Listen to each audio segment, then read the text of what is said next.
C'est prévu aujourd'hui une journée, une marche qui a été projetée, n'est-ce pas, depuis une semaine. Et les voiles étaient suivies.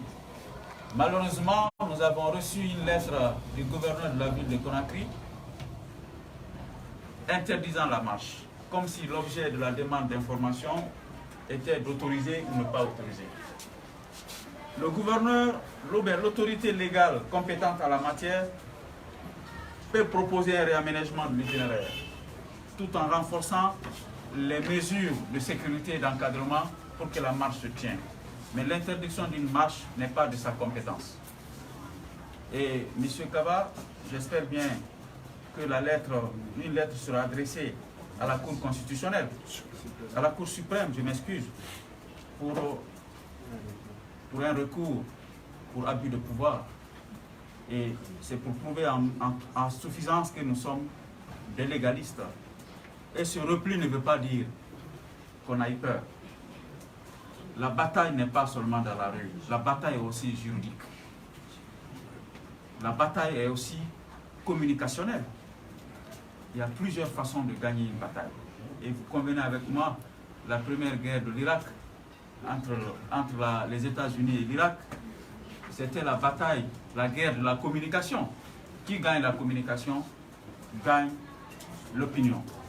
Donc on est obligé, en ce jour exceptionnel, d'informer officiellement les membres du CNOCS, partie prenante des forces sociales, que ce repli n'était pas une peur, mais c'est un repli stratégique pour préparer les autres étapes.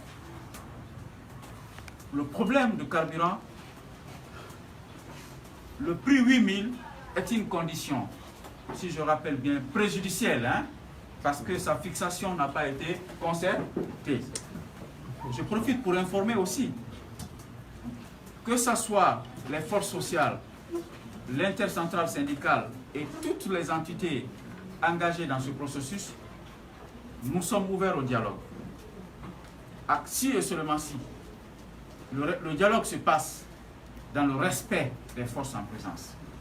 Parce que j'ai eu l'impression qu'au départ, il y a eu un sentiment de mépris des acteurs sociaux et une façon de nous retirer notre légitimité, comme si cette revendication n'était pas légitime et légale. Je pense que chacun commence à mettre de l'eau déjà dans son verre. Les conditions du dialogue, quand elles seront réunies, nous allons nous retrouver, discuter. Pour preuve, c'est la deuxième partie de cette information. Il y a certaines préfectures de la Guinée qui ont marché aujourd'hui parce que les gouverneurs de ces régions ou les maires de ces régions ou les autorités compétentes de ces régions ont respecté la loi. Le cas de Conakry, seule la Cour suprême est compétente pour statuer sur ce recours. Et nous allons saisir dans le délai requis et vous allez être informés de la décision de la justice. La deuxième chose, comme je le disais tantôt, c'est les activités qui sont tenues en marge de la protestation. Il faut qu'on vous informe. On informe les médias et on informe aussi nos mandants. La première rencontre qui a eu lieu, c'est l'Assemblée générale qui s'est tenue à la Bourse du Travail, qui a mobilisé les représentants de toutes les forces sociales de Guinée. Force sociale en tant qu'entité qui regroupe toutes les dynamiques de la société civile qui se battent pour la justice sociale aujourd'hui. Donc, le point de rassemblement, le point de ralliement, le point de convergence, c'est le mot que je cherchais, c'est le carburant. Je précise qu'après le carburant, chaque entité se retrouvera dans sa structure originelle pour continuer le combat. C'est un combat qui ne peut pas se faire seul. Chacun a une obligation de mettre en branle cette stratégie, ces mots d'ordre, pour que plus jamais ça. Cette information à la Bourse du Travail, il était question d'harmoniser les stratégies et de se mettre ensemble pour converger, pour faire converger toutes les dynamiques autour d'un objectif commun, c'est le carburant. Mais l'objectif était aussi, pour notre part, de soutenir le mot d'ordre de grève qui a été lancé par l'intercentrale syndicale. Il ne faut pas oublier où les choses ont commencé.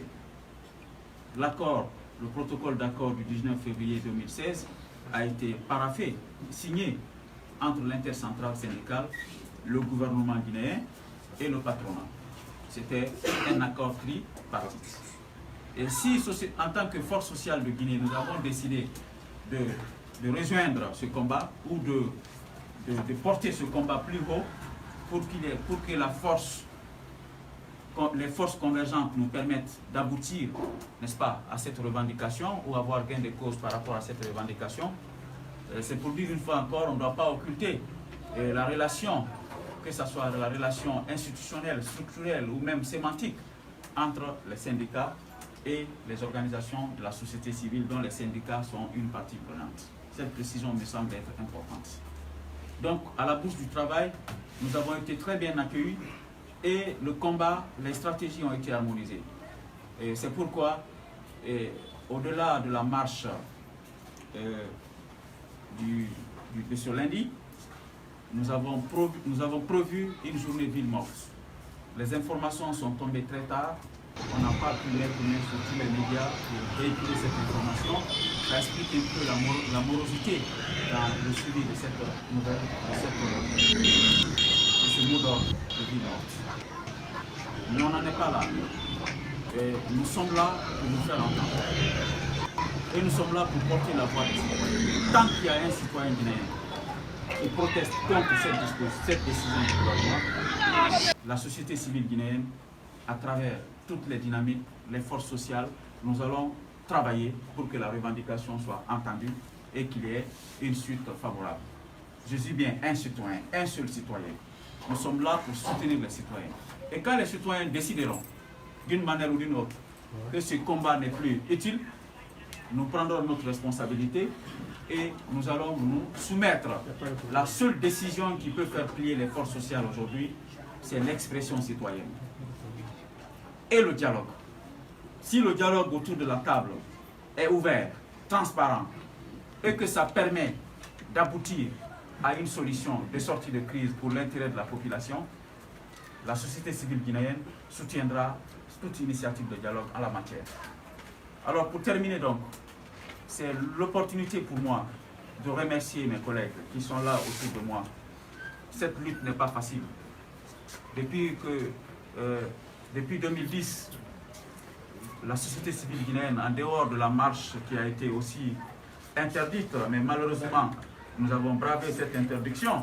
Je parle de la marche contre l'insécurité, qui a été interdite initialement par le gouverneur Soriba Sorel, mais la société civile, à travers le CNOSC, avait effectivement marché et ça s'est passé sans incident, sans victime, sans arrestation. C'est une fois de vous dire encore, c'est l'occasion pour moi de remercier tous les collègues qui sont autour de moi, nuit et jour. Ce n'est pas facile de mener ces combats, parce qu'il y a beaucoup de représailles, il y a beaucoup de chantage, il y a beaucoup de menaces, d'intimidation, même des tentatives de coercition. Mais la cause qu'on défend, c'est la justice sociale, je précise. Et les discours, les dissonances que nous sommes en train d'enregistrer, ça et là, sur la visée de la démarche qui consiste à faire partir le gouvernement, un ministre ou le premier ministre, je n'en sais qui encore, ce ne sont que des allégations. L'objectif de notre démarche, c'est la justice sociale, dont les conditions qui ont prévalu à la fixation du prix du carburant à 10 000 sans concertation. Ensuite, le poids des 10 000 francs sur les citoyens à une période de soudure. Troisièmement, c'est le dialogue pour analyser, décrypter et proposer des nouvelles mesures d'accompagnement qui vont alléger le panier de la ménagère, que ce soit consécutive à cette décision ou même par rapport aux problèmes liés à la redistribution de la richesse nationale au profit des plus pauvres. C'est ça qu'on appelle justice sociale. Alors ce combat va se poursuivre. Et ça va se poursuivre jusqu'à ce que le gouvernement comprenne que la raison d'être d'un gouvernement, c'est de contribuer à l'amélioration des conditions de vie de la population. Et je précise une fois encore, les lynchages et les accusations des communicants politiques, c'est de la poussière qu'on peut brosser sur nos vestes et continuer notre chemin.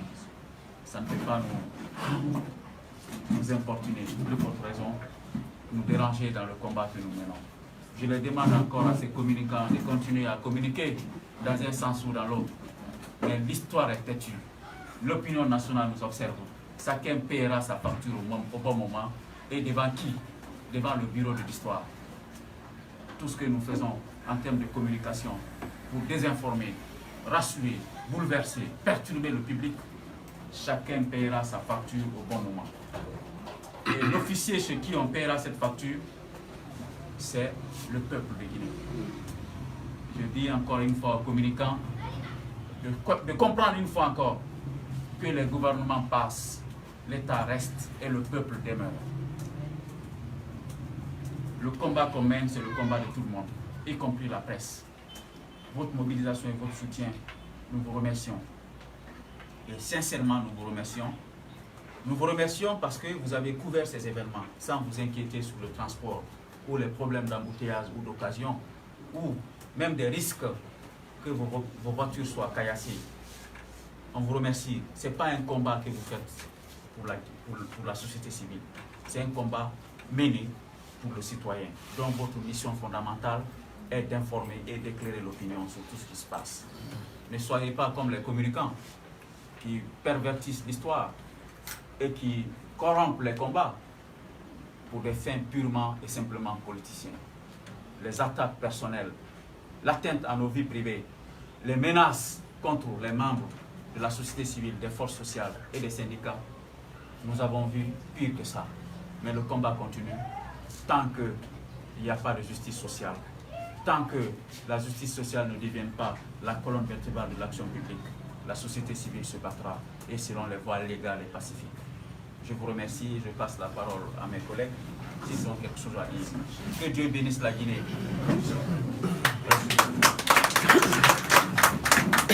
Vous remerciez 3 personnes. Vous convenez avec moi. 2 personnes déjà. Même si c'est pour manger, l'objectif est de manger. Les 2 ne mangeront pas le même volume, ils ne mangeront pas de la même manière.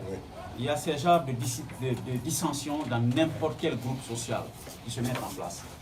On est habitué à gérer ce genre de tempo. On a créé les forces vives ici en Guinée, les forces vives de la nation, où partis politiques, sociétés civiles et syndicats, patronats coexistaient. Mais chacun avait un agenda. Mais avec l'esprit de management et de leadership, on a ramené tout le monde autour d'un objectif républicain commun. Il y a ce genre de débat sur l'itinéraire. Il y a des jeunes de l'Axe qui ont estimé qu'on devrait les informer avant de fixer l'Axe. Le débat là s'est tenu, mais ce n'était pas caché. Les plénières là-bas sont des plénières transparentes. Et les jours à venir, on va faire des plénières tournantes pour que d'autres plateformes aussi abritent les débats, pour que leurs bases aussi bénéficient de l'information. Ceci va, les petites distensions internes n'ont pas eu d'incidence sur la décision à prendre. Les jeunes de l'Axe et nous, ils sont membres des forces sociales, partie prenante même des forces sociales. Tous les groupes qui sont sur l'Axe sont membres des forces sociales. Je dis tous les groupes. Donc une fois encore, il y a eu ce débat, mais ce n'était pas une dissension, mais c'était des divergences, mais aussi des explications pour se comprendre. On a trouvé leur interpellation fondée. Ça a contribué aussi dans la prise de décision. Mais ce n'est pas ça la raison fondamentale. La raison fondamentale, on ne voulait pas s'attaquer à une illégalité en commettant d'autres illégalités. Il y a la proportionnalité dans les réactions.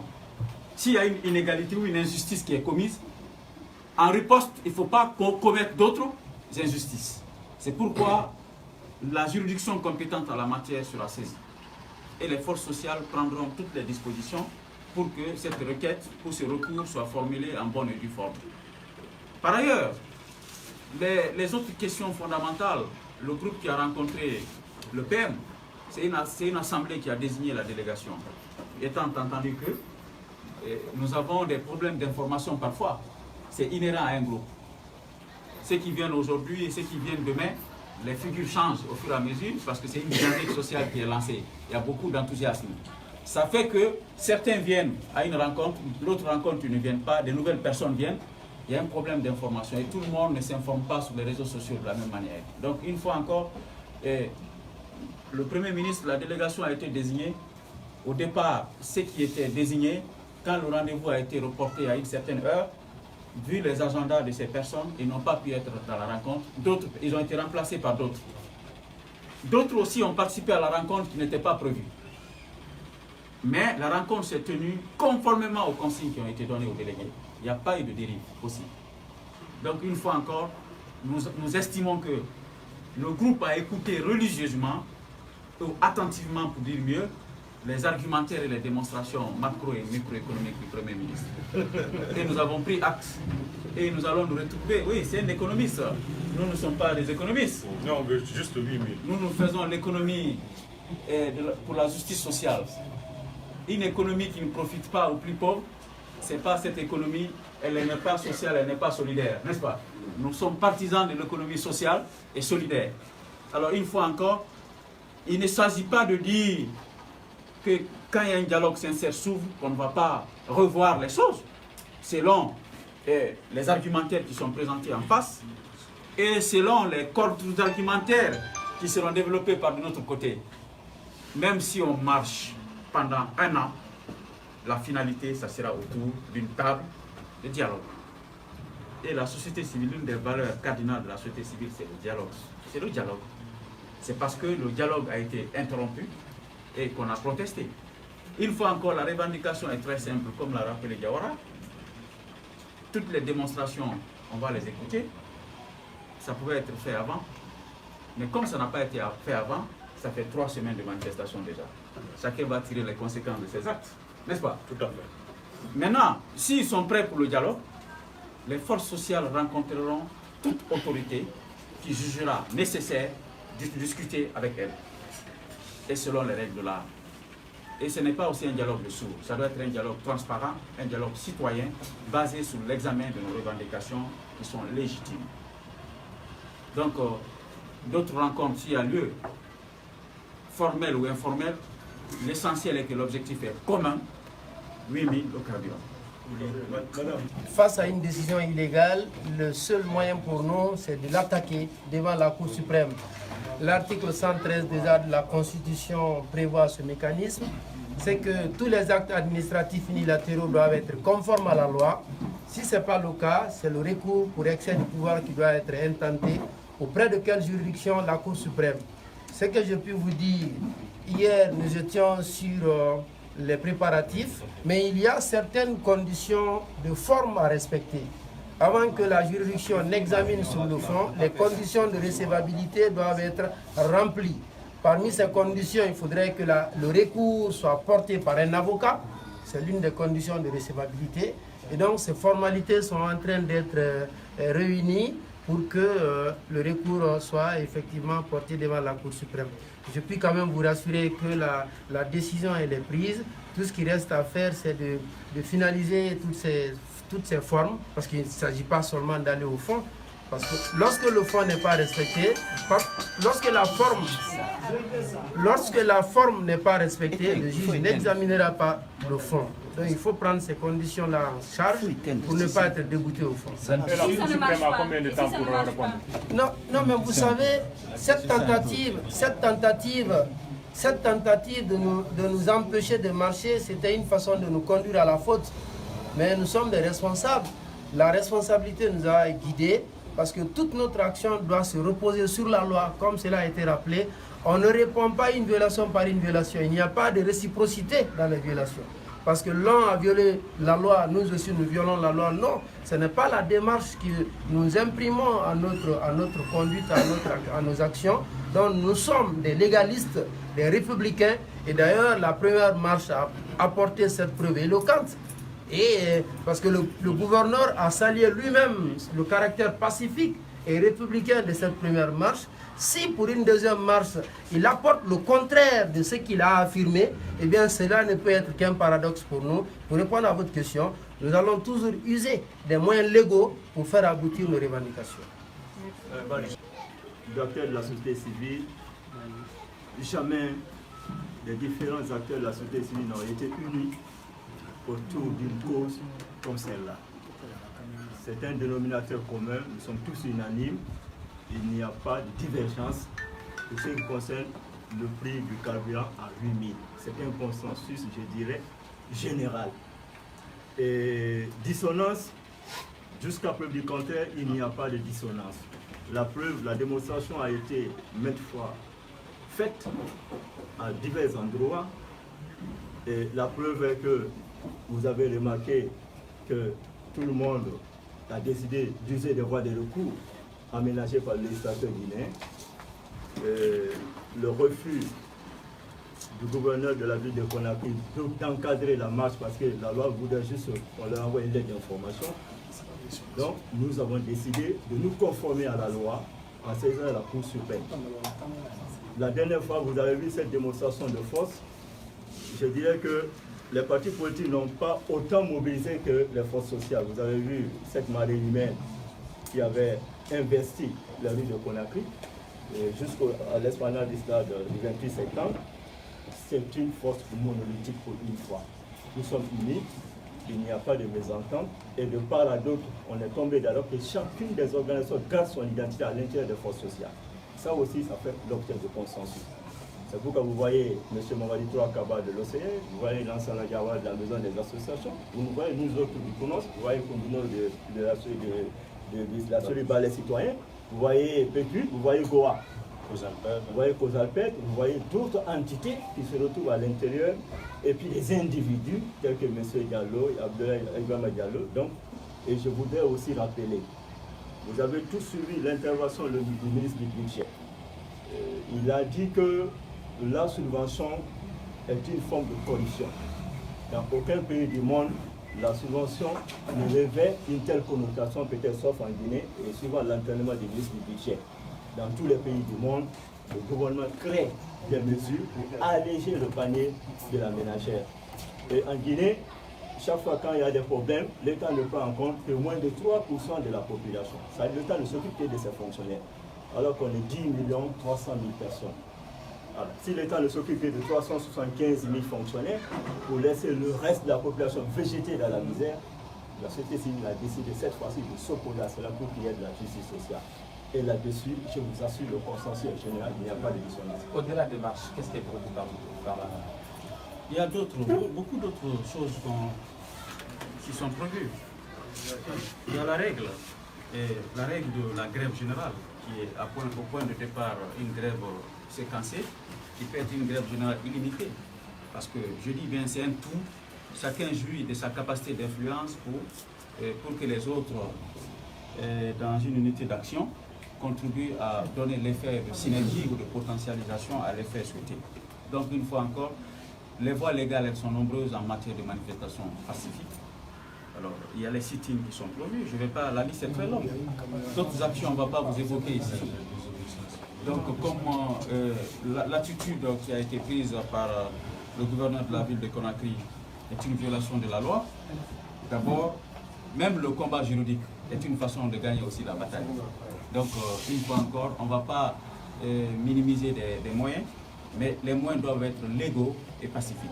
Et puis, je précise aussi que notre action n'est pas une action qui a une visée insurrectionnelle, comme certains pensent. Parce que dans une dynamique comme ça, chacun tire la couverture de son côté. Et même les slogans qui étaient hostiles au Premier ministre ou bien au pouvoir, nous avons dit lors de la marche que le slogan « 8000 francs c'est bon ». Celui qui a un autre slogan différent de ça, il sort dans l'esprit des forces sociales.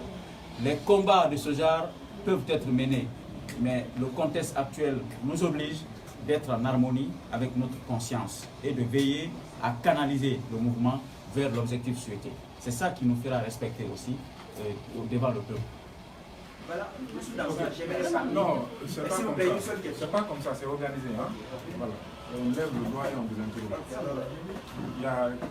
Attendez, quand il finit, tu vas communiquer. Bonjour, c'est Kalisson, je suis journaliste à la télévision Espace. La question de Badi était claire. Il y avait d'autres raisons tactiques à l'interne qu'on ne peut pas exhiber ici. Mais ce qui est important, votre citation ne s'applique pas au cas actuel. C'est une violation de la loi par une autorité, n'est-ce pas? Et qui a compétence de statuer et de qualifier les cas de violation par les autorités? Est-ce que c'est la rue ou bien c'est les juridictions du pays? Donc je pense qu'on n'est pas en face d'une loi illégale, mais c'est la non-application d'une loi ou la violation d'une loi. Votre citation ne cale pas avec le contexte actuel. Je vous remercie. Merci. Bonjour, Barfa Madiou, contre une quelconque autorité. Jamais, s'il vous plaît, je dis jamais. Si tu m'as posé la question, il faut suivre la réponse. Ou bien si tu connais la réponse, je te retourne ta question et tu réponds toi seul. Voilà, il n'y a jamais eu de réticence. On a dit pour des raisons stratégiques, les forces sociales ne rencontreront pas le Premier ministre aujourd'hui. Ce n'était pas comme ça, c'était publié. Oui.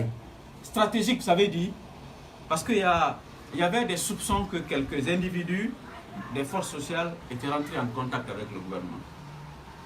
Et on n'avait pas encore eu le mandat de la base avant d'aller à la rencontre. Donc il fallait convoquer une assemblée générale pour nous donner les orientations avant d'aller rencontrer les autorités. Comme on n'a pas pu le faire, on a préféré reporter la rencontre. Il n'y aura jamais de réticence. L'arme de la société civile, c'est le dialogue. Je dis bien, le dialogue. Alors, on n'a qu'à marcher, sortir toute la population guinéenne. La finalité, c'est quoi? C'est au dialogue. On peut baisser le prix du carburant aujourd'hui à 8 000 et l'augmenter à un autre jour. Ce qui reste clair, le prix du carburant obéira toujours au prix du marché international. L'obtention du principe de la règle, l'application de la règle de la flexibilité pour l'intérêt de la population, d'ailleurs c'est un acquis même, ça peut être un acquis. C'est-à-dire quand le prix du baril baisse, automatiquement le gouvernement doit baisser le prix du baril. Si ça monte avec une vitesse de croisière, l'État doit prendre des mesures d'assouplissement pour l'augmentation. Mais quant à la diminution, elle doit être automatique. Même la Banque mondiale ne va pas s'opposer quand le prix du baril atteint 150 ou 200 $, à l'État guinéen de prendre des mesures pour subventionner un certain nombre de choses. Donc une fois encore, il faut reconnaître, nous sommes partis pour écouter le Premier ministre. Je ne veux pas répondre aux questions qui sont tellement spécifiques aux forces sociales, parce que ça obéit à une dynamique, n'est-ce pas, décisionnelle différente. Mais notre implication dans les forces sociales, nous avons l'obligation de rendre compte. Parce que les forces sociales, ce n'est pas une fusion des plateformes, c'est une synergie des plateformes pour un objectif commun. Pour la résolution de la crise conjoncturelle. Pour la résolution de la crise du carburant, je précise. Je n'ai pas vu encore un texte des forces sociales qui s'applique à d'autres types de crises. C'est la crise liée au carburant. S'il y a une autre réalité qui se présente au pays, on examinera. Peut-être ça ne s'appellera pas force sociale, ça va s'appeler autre chose. Mais l'objectif recherché, c'est l'unité d'action entre les organisations de la société civile pour faire face aux problèmes nationaux. Je crois que j'ai répondu à votre question. Une dernière question. On prend une dernière question. Comme j'aime les conférences de presse, ça donne l'opportunité de clarifier les choses. Honnêtement, parce qu'on n'a pas l'occasion de parler à tous ces détracteurs ou à toutes les personnes qui ont des préjugés sur votre action. Mais quand vous êtes en face des médias, contrairement à beaucoup de leaders qui fuient les conférences de presse, moi je crois que j'ai très bien aimé votre question. Honnêtement. Et s'il y a des agendas cachés, des personnes, je ne suis pas au courant. Si je suis au courant, ça ne passera pas devant moi. Et l'équipe qui est chargée de nous représenter dans les forces sociales, elle est suffisamment représentative. Et M. Mamadou Kaba est un juriste que tout le monde connaît. Il fait partie de l'équipe qui nous représente au sein des forces sociales. Et on se concerte toujours avec la base et avec le bureau national avant de prendre une décision. Donc, une fois encore, s'il y a des velléités de règlement des comptes, ça ne passera pas par les forces sociales. En tout cas, nous, à notre présence, ça ne se passera pas. Parce que les décisions se prennent à l'Assemblée. Et le débat est très ouvert. Même un vendeur de gasoil, un détenant de gasoil dans le quartier, il peut participer à l'Assemblée générale des forces sociales. Donc, on peut lui donner la parole et dans le cadre de la prise de décision, il peut donner son avis. Pour ma part, comme la question m'est destinée en tant que personne, j'ai parlé tout à l'heure des communicants. Vous avez parti sur ma page Facebook. Quand le Premier ministre Jula a rendu démission, j'ai publié sur ma page que moi, dans ça, je ne suis pas intéressé par un quelconque poste ministériel. Avant même que Kassori ne soit nommé. Une fois encore, pourquoi on va penser... Non, attendez, c'est de la distraction. C'est tellement flagrant que cette publication même, il y a même des membres du CNOX qui m'ont dit, mais donc, président, tu es parti trop vite. Je dis, il s'agit de ma personne en tant que président du CNOX. Si une autre personne qui a de la compétence et de l'expertise est approchée par le gouvernement, il démissionne dans notre organisation et il s'en va. Mais ce n'est pas un délégué du CNOX. C'est en application de l'article 7 et 8 de la charte du Conseil national des organisations de la société civile. Donc, une fois encore, il n'y avait aucune possibilité pour que nous convoitons un poste ministériel dans ce gouvernement, parce que ça a été annoncé bien avant la nomination du Premier ministre. Et je le réitère encore, une fois encore, cette position, tant que je suis président du CNOX, cette décision sera appliquée parce que j'en ai fait un serment. Donc, arrêtons, les spéculations là n'ont pas de sens. La marche verte, je termine par cette question. La première question est importante pour moi, parce que j'ai vu sur les réseaux sociaux, certains même qui ont dit que je suis venu négocier pour moi un poste, pour Kassori.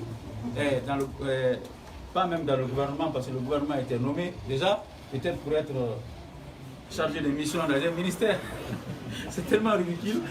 Donc une fois encore, pour la marche verte, nous n'avons pas été dans le délai légal des 72 heures. M. Conte était chargé même d'élaborer le document qu'il fallait, mais c'était le samedi. On ne pouvait pas déposer une lettre le samedi. Et la marche verte sera une alternative qui sera aménagée dès que nous allons rencontrer l'intercentrale syndicale dans le cadre des réunions d'harmonisation. Donc, je vous assure que nous n'allons pas dévoiler toutes les stratégies devant vous ici. Mais si vous avez des questions, donc des choses... Donc il n'y aura pas lieu demain. Non, mais ce n'est pas possible. Il n'y aura pas de marche verte demain. Pour la simple raison, on n'a pas déposé la lettre d'information à temps. Parce qu'il faut un délai de 3 jours francs au moins et 15 jours francs au plus. Si c'est dans